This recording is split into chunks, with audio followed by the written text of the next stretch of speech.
पति पत्नी काफ़ी दिनों के बाद आज एक साथ बैठकर चाय पी रहे थे, क्योंकि आज उनकी शादी की 25वीं सालगिरह थी। पहले की तरह वह अब ज़्यादा साथ में समय बिताते नहीं थे, ज़्यादा साथ में एक दूसरे के पास बैठते नहीं थे। पता नहीं किन कारणों से उन दोनों के बीच की दूरी बढ़ती ही जा रही थी। पत्नी ने 2 डायरी निकाली और बोली, मैं यह 2 डायरी लेकर आई हूँ। आज के बाद हम दोनों एक दूसरे से जो भी शिकायत होगी वह हम अपनी अपनी डायरी में लिख कर रखेंगे। 1 साल बाद जब हमारी 26वीं एनिवर्सरी आएगी तब हम उसे खोलकर पढ़ेंगे और एक दूसरे की उन चीज़ों या आदतों के बारे में पता चलेगा जो हमें पसंद नहीं है और कोई उपाय कर पाएंगे। उसी दिन से डायरी में लिखना शुरू हो गया। देखते ही देखते 1 वर्ष बीत गया और आज 26वीं एनिवर्सरी का दिन आ गया।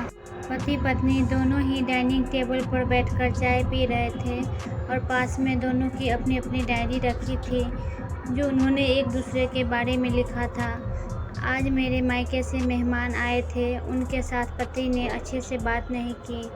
आज मेरे सीरियल देखने के समय पति ने चैनल बदलकर न्यूज़ चला दी। ऐसी कई सारी शिकायतें थी। डायरी को पढ़ते पढ़ते पति की आंखों में आंसू आ गए। पति को काफ़ी अफसोस हुआ और वो अपनी पत्नी से बोला, मुझे इन गलतियों के बारे में एहसास ही नहीं था, लेकिन अब मैं तुमसे वादा करता हूँ कि ऐसी गलतियाँ अब मैं नहीं दोहराऊँगा। अब पत्नी ने पति की डायरी खोली।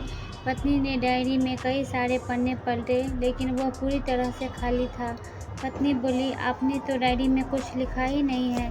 पति बोला, आखिरी पन्ना पलट के देखो, मैंने उसी पर लिखा है, तुमने मेरे लिए और मेरे परिवार के लिए इतने सालों में जो त्याग किया है और हम सबको जितना प्यार दिया है, उसके आगे मैं तुम्हारे खिलाफ इस डायरी में कुछ भी नहीं लिख सकता।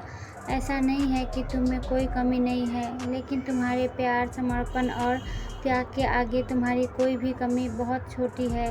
मेरी अनगिनत गलतियों को नज़रअंदाज करके तुमने इस कठिन जीवन में मेरे साये की तरह साथ दिया और हमेशा मेरे साथ खड़े रहे। तुम ही बताओ, कोई भी अपने ही साये में दोष निकाले तो निकाले कैसे। अब पत्नी की आंखें नम थी। पत्नी ने पति के हाथ से अपनी शिकायतों की डायरी ले ली और उसे जला दिया। दोस्तों, अगर आपको ये कहानी अच्छी लगी हो तो मेरे वीडियो को लाइक एंड चैनल को सब्सक्राइब कीजिए।